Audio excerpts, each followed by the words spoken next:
The man, the myth, the legend, the very infamous Pat McConnachie. That makes me feel awkward. Did I pronounce it correctly? The surname? Patty, P-Mac. Pat McConnachie. I like P-Mac.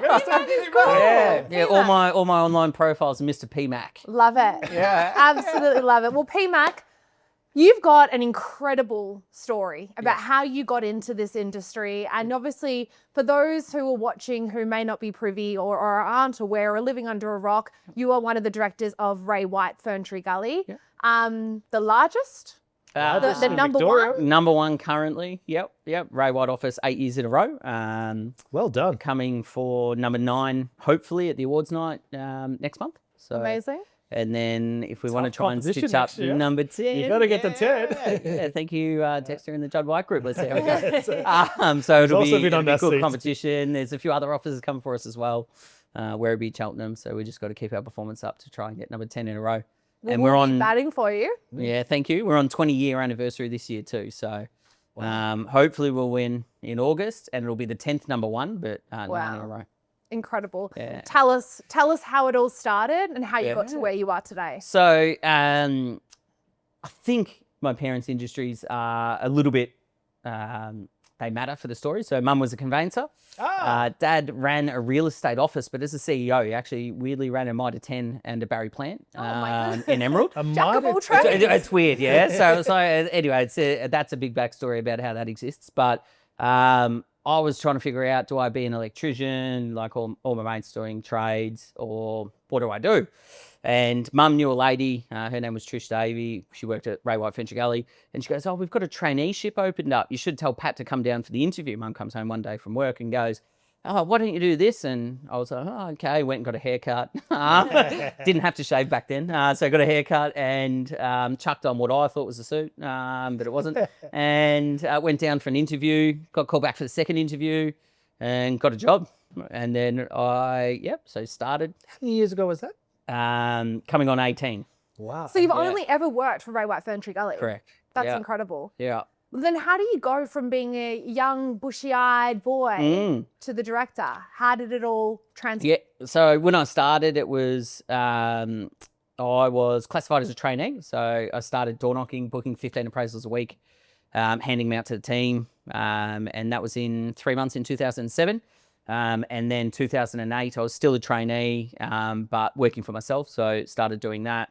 2009, full salesperson, and somewhere in there, I got sat down by the original owner, which is Matt Sims, and he went, Paddy's showing good promise for management of people, Let's get you to learn rentals, because I'm good with stats, figures, numbers. Rentals excites me as well, which is unusual for a salesperson. And if you learn rentals, and then we can pair it up and we could get some good business partnership with people in the future. And that was probably 5 years before I bought in, at a guess. Like, I actually don't quite know.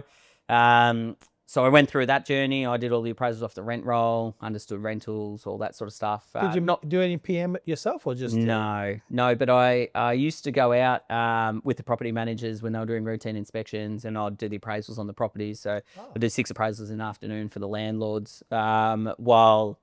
As a lead with the gen teams. kind of situation where you'd... Yeah, so then I could try and get them to sell. Yeah. So used to do all that, and then I sat in the PM meetings. Then all the PM stuff was discussed with me about how to learn it at that stage. And then it was in 2015. I bought in before 2015, but in 2015 in October, I flicked over to managing director. Wow. Yeah, so, and Benny T, so Ben Maher, the business partner now, and I, we joke about I was 28 and running Ray White Ferntree Gully as managing director. And that's when, 2015 is probably around when it's under your leadership that became number one then. Yes, so I think, okay, good one. Yeah, so it's 8 years. We did have a number one about 3 years before that. And I do remember, so Matt Ben and I used to have a meeting every Thursday morning at a coffee shop, nice and early. And he went, Matt asked this question, if we win number one next week, who does the speech? And we sat down and they're both looking at me like, we all know this answer's you, Pat. And I'm shit myself. I'm like, yeah, the answer's me. And to do a speech in front of 1,000 people, I don't know if you guys have ever done it, but I shit myself every time. My heart rate gets up, and Because you care. Yes, yeah, it is. It definitely is, and I care that to make sure that people get what they deserve, which is the team for the work that they do. Even though I get to stand there and do the speech, but yeah. So that was 2015. I reckon it must have been around the first or second one maybe. Yeah. So 2 years under your leadership, you Yep. become a #1 sales team in Victoria Yes. of the #1 franchise. Yeah, I got handed a good business though. They do make jokes about how do you get somebody to run a successful small real estate business? Sell them a large one. Have you ever heard that? Patty, it's easy to talk about. That is I very haven't funny. heard that one. You haven't heard that one? No. Sorry. Yeah. It's easy to talk about, obviously, you know, the accolades and this beautiful story. Yeah. What about some challenges? What has been the hardest points of your Yep. career to date? Yeah, so you'd say outside work stuff affecting you wanting to be at work sometimes. So I had kids along the way. And I remember sitting in the office at one stage going, I just really don't want to be here. I want to be somewhere else. So you have to manage that and work your way through that. You had your kid shortly after.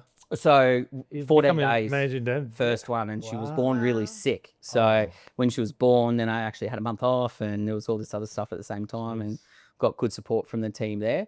I reckon the #1 challenge to grow a business is recruitment. That is hands down it. Whether we like it, don't like it, we just don't do enough of it, or commit to it, or commit resources to it, or build good enough relationships with recruiters to be able to get them to give us the people when they come along. But is there more to that? Do you have to be like a place where people want to work? Yes. First and foremost, before Absolutely. recruitment. Yeah, absolutely. And Yeah. that comes to you and Yeah. managing that to make it a culture of attraction. Yeah. Otherwise, they don't want to come work for you. Yep. Yeah. So So how do you do that? we really thought years ago, all right, you build this big business, you get people to stay there a long time, you do all fun stuff, everybody knows about it. And then salespeople, where are you? Oh, you're not knocking on our door yet. Oh, this is a bit weird. Okay. What about now? No, they're still not knocking on the door. You got to go get them still. Yeah. You got to build the relationships, or you have to do whatever you need to do. And we found building trainees has been pivotal in the success of the office, which is new into industry, starting with us first time. That's what I was. That's what Ben was. Another 3 or 4 top agents, all were that. And that's where we get massive amounts. And what are of you success. looking to identify when you're interviewing these trainees? Like, you've started, like I said, bushy-eyed 19-year-old with a potentially oversized suit. Yeah. Do you look for your, like, the skills and the traits that you had at 19? Is that what you're looking to identify when you're meeting these young agents? I think naturally anyone falls for that. So they look for similar traits to remind them of themselves because they worked out, because I'm sitting on this side doing that. So naturally you do that. But energy, so here we go. This will be funny. Energy, commitment, and then just wanting to have a crack is the traits we look for. A really good trait is somebody who's actually running a business, or a really good tradie who's injured themselves and can't do it anymore. And they have to change industry. And so they've got that commitment, they've got that drive. They're normally in between the ages of 22, 24, and they're ready to have a crack. And we've got many successful that have come from that way. But it's more to just finding recruitment, it's nurturing them, training them. Retention. Yeah. Yeah. How do you work on that? The retention part, I think we've got pretty good. So Yourself is a shining example. Yeah. And we've got a couple of agents that are over 15 years of the 20 years of the company as well. A few retired out of the business. So they finished up their careers there as well.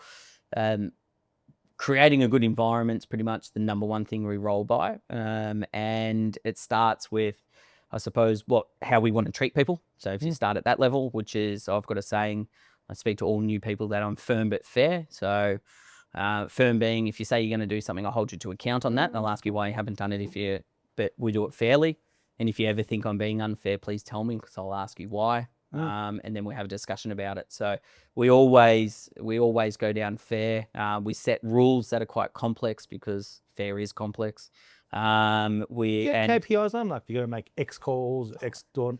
Yeah, so I had a call from someone yesterday, which was, hey, Pat, how do you run your trainees? And we run a spreadsheet that they need to update every day of how many minutes they spent calling, how many minutes they spent door knocking, how many sales appraisals, rental leads, finance leads they got, how many appraisals they conducted, and what's the size of their database today. They fill that out every day. and then share it with their manager. And if they don't fill it out, they get a text message going, oh, I like to do this one when I'm managing them. Oh, Rex, mate, still out door knocking at 7:45. And you'll be like, no. Oh, I haven't got you update. I'll send it out. Accountability. I think it's go back to give them that skill set to, do it. It's about repeat. But we're in an ever-changing work life at the moment. People aren't the same as they were 5 years ago, Patty, 2 years ago, even a year ago. How do you adapt to that? How do you adapt to changing demographics and wants from young people? I actually think a lot of the changes happen naturally. Then we forget what we did. But every time we've had what we'll call a trainee, associate, whatever you want to call someone, not succeed, you look at them and they were not held to account when they wavered from the plan. And if they just stuck at that plan in the first place, like you're supposed to door knock 2 hours a day, and this is what you need to get from that, they don't do it, they don't get spoken to about that, and then they fall into a habit of doing half of what they should be doing, and then they don't succeed. So the model is exactly the same. So the model of door knock, phone canvas, get appraisals, build data for us is the model we run. That is still exactly the same as it was 18 years ago when I started. So it's simply doing a series of monotonous tasks to the highest standard. That's the success of being an agent. And doing it repeatedly. Repeatedly. Yeah. Repeatedly. So we speak to, I steal everything off people, but I heard once an agent's failure is when they can't handle the freedom. So if you give a trainee or a young person freedom, they're not going to be able to handle it because they don't even know what they have to do. So if they can go home early, they'll go home early. If they can make less calls today, they'll make less calls. They'll get distracted doing other tasks. And that's their number one point when they get out of traineeships and become an agent, that they actually can fall off the back end because they can't handle the freedom we now give them. So they had high accountability, and then you go, cool, now you're an agent. Now we'll meet you once a week and you do what you need to do. And that's what happens as well to stop people from being high performers, because they get to a certain level. And we as business owners go, oh yeah, if they're happy there, we're happy there because it's all working. But they don't go to the next level because they're not being held to account enough. It's about systems and procedures as well. You've got this set. No, McDonald's is $1 billion international organization run by teenagers. And because they've got their set procedures. It's like from a great business, you've done that. I have an agent who's been with us for 15 years. He was in a bit of a slump, who sends me an email at the end of every day at the moment, and I don't manage him, which is how many calls he made, how many connects, and how many appraisals every day. And he's got to make a minimum of 25, 4 days a week it is. And that's just to get him out of it. Have you seen anyone follow the process and not succeed? Heaps. Yeah. And what do you think it comes down to? Willpower, determination?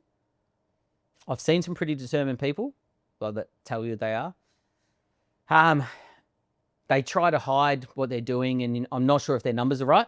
Is the first part. Hard to check sometimes. And the other one, I think if somebody's not impressive in the living room, I can't measure that. So somebody gets a call in is a great example. I walk out, I see you guys are selling a house that you own together. I leave. If I'm not impressive in that meeting, something's amiss. Somebody else walks in who is impressive, they get the business. And when you say impressive, do you think that comes down to presentation, voice projection? What makes an agent impressive? All of it. Yeah. Yeah. All of it. There's an element of being genuine as well. I don't think you can fake. That's also impressive. Yeah. Yeah. Like, so I sit across from you, you walk away, and people make decisions based on feelings and then to fight with fact. So I walk out of the room, you guys look at each other and go, geez, that was a good interview, or whatever you feel. And then you go, why? And then you'll tell us why. If I walk out of the room in the appraisal and you go, oh, something just felt a bit off, then you'll complain about the commission, the marketing, whatever it is. And it's just the way that we made the person feel. And that's, Well, it's an element of psychology, isn't it? You got to read the room. We've been trained. I remember there was this awesome training, one of the best listing person trainings I ever did. And she did, her name was Julie Ryan. She was Ray White out of Queensland. And she did like where to keep your hands. So just all little bits. So where do you keep your hands, Patty? There's a safe box below your chin, under your shoulders, outside there. Keep them on top of the table, not under the table. Yeah, So if you right. can't see someone's hands, they're not trustworthy. And if I, like a great example, right? See how I'm moving my hands around here? Yeah. If I was doing, and then we did this, and then we did that, and here, it's actually a bit more, okay, this is a bit much. We're keeping in a safe little space. There's all these little things, where to sit at the table. Sit on the right, not the left. It depends what you drive. There's all these little things. All of it adds up. All maths.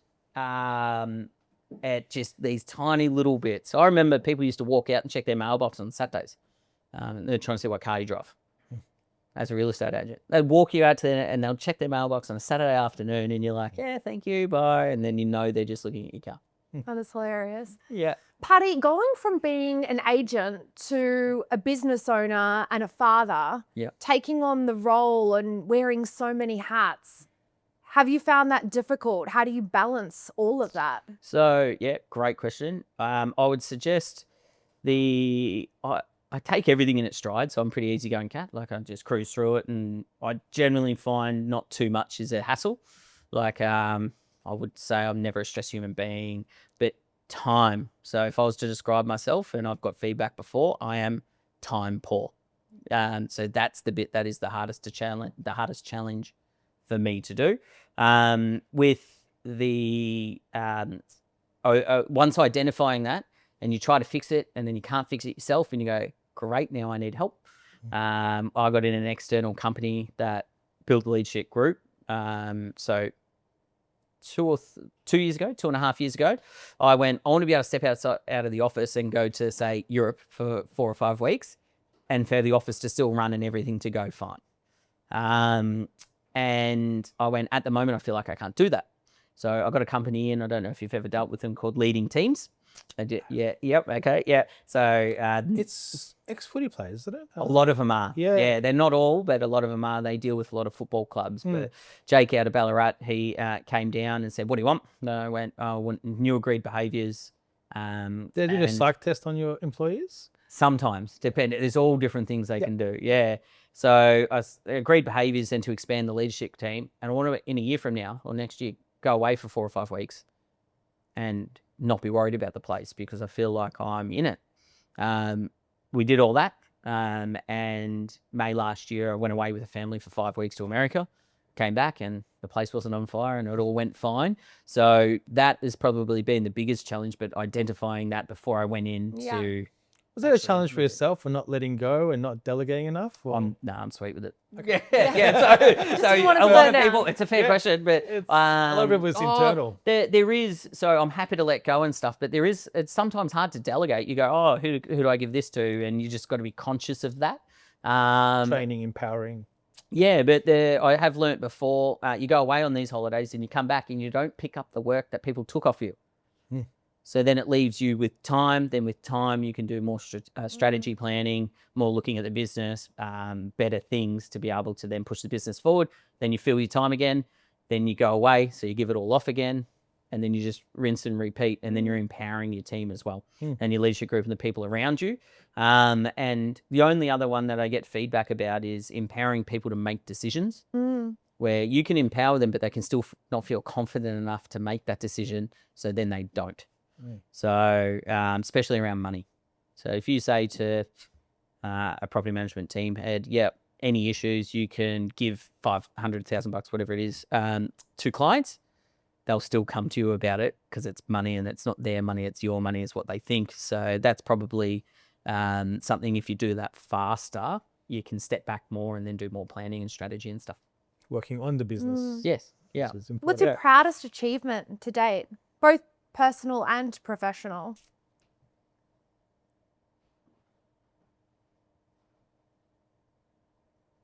It's a good question. So I actually have an issue with the word proud. I'll give you that one.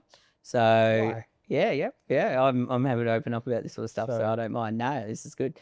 So for whatever reason, I never would say to someone, Chanell, Rex, what you've done's amazing. You guys run this podcast. I'm really proud of what you've achieved. I couldn't say it. Couldn't use the word proud. Couldn't tell somebody I was proud of it. Yeah. Thanks, guys. Thank you. What do you mean? So I couldn't do it. And then I think it's like anything, it's from your childhood. So there might be a thing there where I don't know if my parents said it to me, or they didn't say it to me, or I wanted to make them proud, but I hadn't, whatever it was. So it was a pretty cool moment. I invited mum and dad along to a awards night, and they got to see me get on stage and say in front of, and then dad gave me a big hug afterwards and said, "I'm proud of you." And then I was like, "Oh, that's." Yeah, so And he was a barrier plant? He's still a barrier yeah, plant? no, he never sold a house though. Okay. So he never sold a house. Just But about- yeah, so at that it's time, a so to mark be off able, you, I and suppose. your parents, like I know now that I know about my kids, I know how I feel about my kids. I know how they would feel to be able to see someone do something like that. Even though it's the team thing, but at the same time, it's a pretty cool feat to be able to And do how did that make you feel when your dad said, "I'm proud of you"? Is it something that you would just? Yeah, emotionally it was. Yeah, I can see happy, the sad. emotion in you. Oh yeah, It must yeah. have been a really beautiful moment. And those awards night, a teammate jokes about they had bets on how long it'll take me to get the first 2 sentences out because I tear up every time. Oh. Every time. Like so, Danny, he can show you a video. I will. First 2 sentences, I just can't get them out. Or when I start talking about people's families and what the people have had to sacrifice to do their jobs and how that affects the families, because I've seen that. Like, think about Benny Thomas sells 150 homes a year, what his wife and kids have to sacrifice and what he has to sacrifice for. And I've seen it all, and I've seen the wives and the kids and the partners, and I've been one of those in terms of having to do that with work. And then so when I talk about the families of the people, that's when it gets me as well, every time. That's really beautiful. Yeah. Speaking of families, Patty, obviously your wife and children, it takes a very particular kind of woman to marry to be able to, probably have a lot of dinners alone with the kids and do a lot of handle a lot of the home life. How important, I mean, with all the agents that you've had in your business and the recruits that you've had, how important is their home life and the partner they choose? How does that affect their career? Great question. So first of all, with all employees, we talk about I talk about financial stability and helping the way we do it one-on-one with them or through groups or? One-on-one. One-on-one, every single new employee comes in. I do this whole thing with them for an hour and talk And about do all you the things. revisit them? I send them an email afterwards, and then if they want to follow me up for financial stability, I'll meet with them and do budgeting, net worth calculators, cash flows, really cool. talk to them about buying their first home, and then anything beyond me, I stick them to a financial planner. But yeah, that's every single employee. Awesome. So specifically over the last 2 years, I've done about 20 odd budgets for people and shown them how to get their money paid into certain accounts, how to spend the money out of those accounts, where to put their money for savings, holidays, that sort of stuff, because people are never taught that. No. I found that very impressive when I was recruiting for you, when I heard you did that, to see setting up their futures. But back to their family life. So first of all, I met my wife at work. So she knew what she was in for. Those, are you? Yeah. No, she was one of those. Typical real estate agent. So we met at work. Leah was an administrator. She did the database mail outs back in the day. And then she went on to run a couple, manage a couple of offices before falling pregnant and then having kids. So she completely understands, but you need someone to support. If you don't have the support, and if you have someone going, "Where are you? This isn't good enough. You need to be home," and all that sort of stuff, it just falls apart. And I hear her talk to family and friends about if he ever gets the phone and says, "Can I take this?" It's always a yes, because if he explained to me why he needed to take that call, I hear how important that is every time. Otherwise, he wouldn't ask. And so there's no point in her ever going, "Why did you take that call?" That sort of stuff.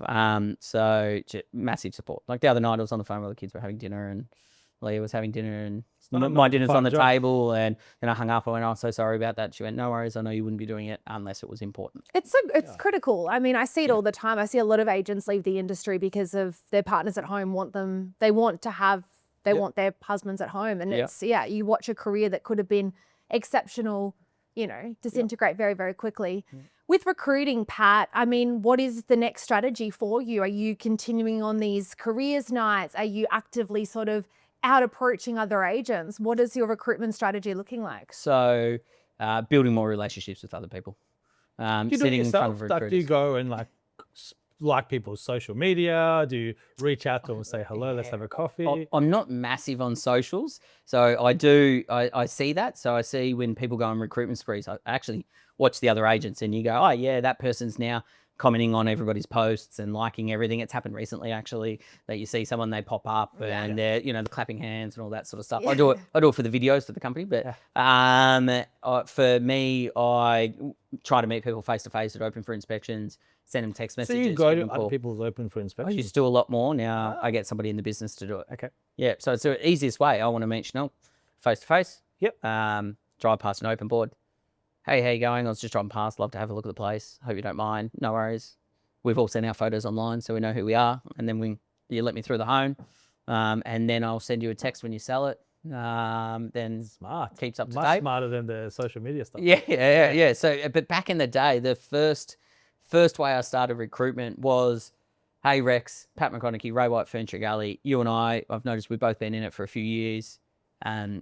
I've noticed real estate agents are taught to hate each other, and that just doesn't make sense to me. How about we build a relationship, and if you ever need anything and I ever need anything from each other's companies, we can be each other's go-to.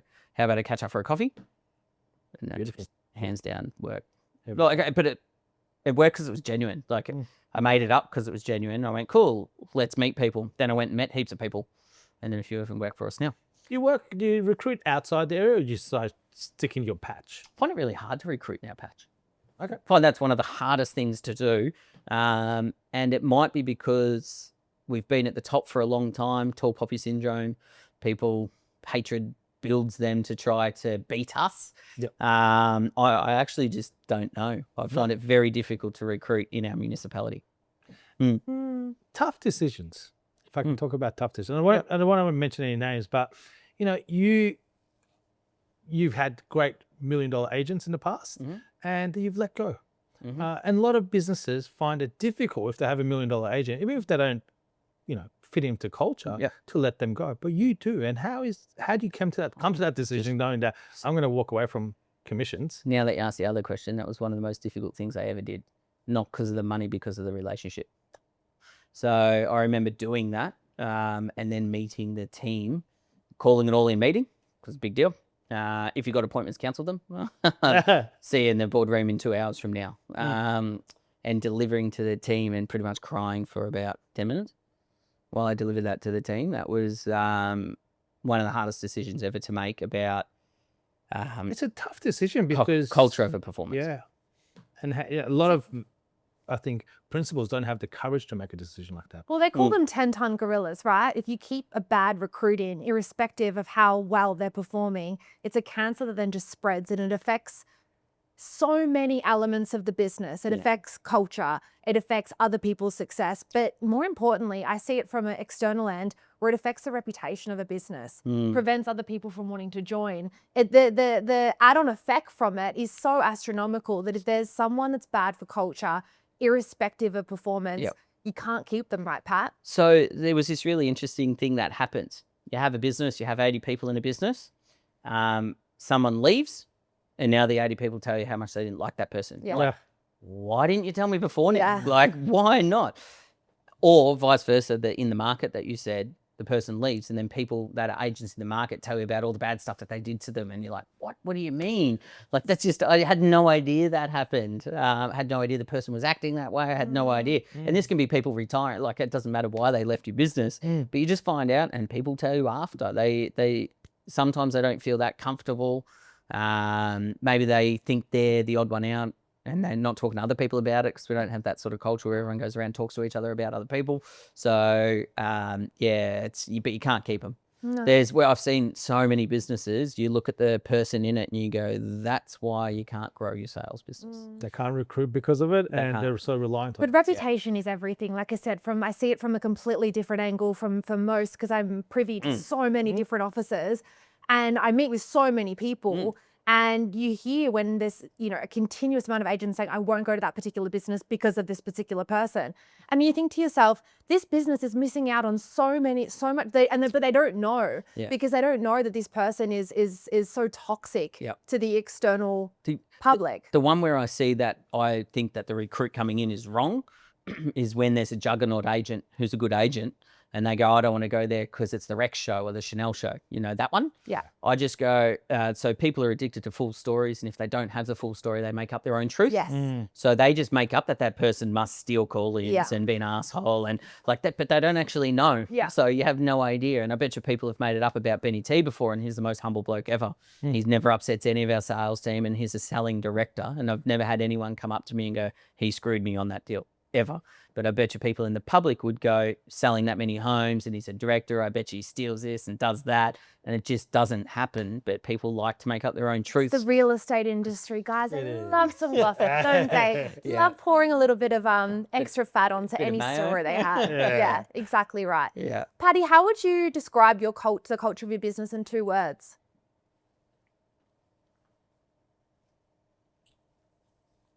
Sorry, you got me. No, I'm thinking, because 2 words is hard. Even 1 word. Yeah, no, fair and respectful. Do I want those 2 words? Give me a sec. Take your time. Fair, honest, fair, respectful. Fair is a big one for me, as you can tell. If you were getting me, it'd be curious and fair. Fair. Why is fair so big for you? It's a good one. I have a problem with undue authority. So I could tell you a funny story.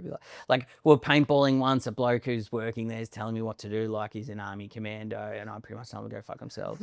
Because, sorry, I don't know, because we are now, yeah. Because I'm just like, mate, you're in the Army Reserves. We're not at Army camp training. Yeah. Fuck off. Like, stop telling. Like, so undue authority. Yeah. Police, all that. I'm okay. You've got the authority. But then if people overuse that authority, or if people push that authority on you, or just use it in the wrong way, school teachers, not all of them, sorry, school teachers, some definitely don't. Vendors? Sometimes vendors. Yeah, where they overuse the customer part, you know, I'm your customer, so you must. That's another one. And that's, you know, things get you, you know, your heart rate goes up. Should have talked about Cav. Cav's great. No, they're wonderful, mate. Yeah. They've never done that. No. Yeah, the heart rate goes up, you get angry, and you get it. That's overuse of authority. I've worked on it a lot now, I'm good. So I think that comes back to fairness, where I hate it when people use authority to smash someone, or I'm better than you because I can, because I'm allowed to, because this badge says I can, or whatever that is. It's a great word to use from a managing director. It just shows fairness is what. Fair's hard though, because it's subjective. So there has to be somebody who doesn't work at my business anymore who will watch this video and go, fuck off, you're not fair. Yeah. It'll happen because we had to end there because of their performance, but whatever it is. But if I stick to my morals, which is fair, honesty, curiosity, those are the 3 that I try to roll with at all times. And I know I've done... as a moral, sorry, not moral. 3 behavior traits. Yeah, the 3 things I define myself as. So I am statements, I am curious, I am fair, I am honest. Curious. How does curious help your business? Curious helps with everything. You guys are very curious sitting there today. If you're curious, you don't think you necessarily do things the best. And if you don't do things the best and you're curious about it, you'll make it better. That's another one, because you're not thinking you're always right. If you're curious, because you tell me something, I ask you the question about it, and I'd be happy to say anything, and then you go, no, you're wrong because of this. I'll be like, am I? Tell me more. I'd like to know about that. Oh, yeah, I'd challenge you, and then but I'm happy to settle to be wrong consistently. The best people are curious. Yeah, they're willing to grow. It's growth mentality. But there's nothing better than being around someone and sharing information, and they want to know more, and they ask you more questions. They're instantly more intelligent and likable, aren't they? There's nothing worse than a know-it-all. I hate know-it-alls. They drive me nuts. But weirdly, we all know a lot. We do. It's just how you portray that. That's very true. Yeah. Patty, you're the director of the #1 Ray White in Victoria. You're young. 9 years in a row. Where does it go from here? What's next? Yeah, obviously we want 10 years in a row. Like, we've established that. That'd be cool. So I never cared about #1, right? Until and then #7 comes. We win #8 last year, and on the day of the awards last year in August, I'm like, oh yeah, #8. That means if we get next, then 10. Oh, I would like that. So the 10 came. That'd be cool. But before that, I didn't have any idea about, like, we win it, we lose it. I only care if we lose it because we go backwards and the person Doesn't get like if somebody's coming and they do better, great, that's fine. I'm happy to be number Give it 2 you writing spark, 10, 12 million bucks. Like knowing that next year you're going to have potentially a serious challenge on your Yep. hands. Has it given you a new spark? It has actually. Yeah, it's a really cool question. So, being number 1 and trying to stay number 1 isn't as great of a motivator as trying to be number 1, if that makes sense. So, in early days when Matt ran the business, it was drive, let's get to number 1, number 1, number 1, number 1. It's a good drive to chase to get there. Defending, I suppose, the title is not as hard of a drive and people get complacent. I do think we have been complacent over the years, myself included, and people throughout the team. I became close to you guys a few years in a row. Yes, yeah. They've beaten us on deal numbers 2 years in a row. Just ask them. Sure, they're very open about it. Yeah, and that might change next year. Yeah, I don't know. We'll see. But so, and yeah, if we keep improving and lose number 1, I'm fine with that. We do have a growth at the moment, so we're trying to grow rental properties, and we've got that by acquisition, and organic growth is what we're going for. And then Great strategy. So doing both every second year, and the way that we strategy up until 2030, and then we're looking to our goal at this stage, which I'm happy to change in the future, but we want to get up to 4,000, and we're only sitting at about 2,100 now, so good growth there. And then sales, we've got this cool number that we landed on. Like, I'll ask you guys, I know you're asking the questions today. So we currently do 500 to 550 sales. If in 5 to 10 years we're doing a really great number, what's a great number to aim for? 700? What's a cool number though? That's 1,000 is the coolest. 1,000. 1,000. Imagine doing 1,000 Double or sales in a nothing. year out of one office. Oof. You have to Now, grow your... I don't... 66,000 homes. It's just percentage. But that's then not you- in Ferntree Gully. That's in... City of Knox. Yeah. So City of Knox is fine for us. Across our 3 major core suburbs, it's over $1 billion patch. So, which is Boronia, Ferntree Gully, and Roeville. Then there's all the other suburbs around.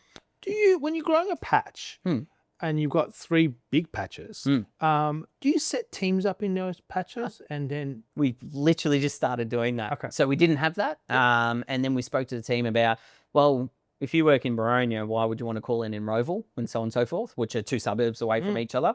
And the team went, yep, no, let's try and pull the trigger there. So we're just trying to work out the mechanics on And then how we can get that done. do strategic acquisitions of rent rolls in that Roeville and then... Whenever we can. Yeah. There's not too much available in that sort of regard. But if anything did come up, we'd go, yep, we'd like that. One Turner office bought a lot of Roeville a few years ago. We've grown market share in there from 5 to 18% over maybe 5 or 6 years, it might be.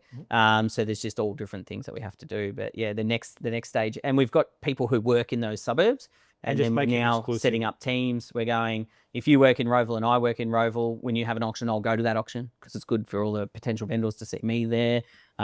Heaps of different bits and pieces that we need to do. Yeah. That's awesome. Yeah. Patty, you're a rare breed. You're an incredible Thank you. business owner. Thank you. We're extremely lucky to have you here. I know you mentioned that you. your time for it's Friday night, and I'm no doubt your beautiful wife and children would love to see you. Yeah. But Patty, thank you so much for No being a worries. part of Real Estate Renovators. We really, really appreciate it. Thank you. Any last dying questions, Rexy? Really excited to see what happens next year.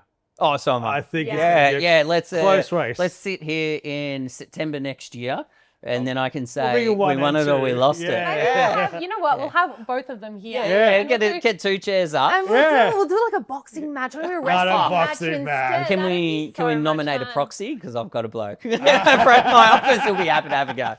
Yeah. Good done. No, thank you so much, Thanks, Patty. Sean. We Thank you. appreciate you. And we'll see you on the next episode of Real Estate Renovators. Bye.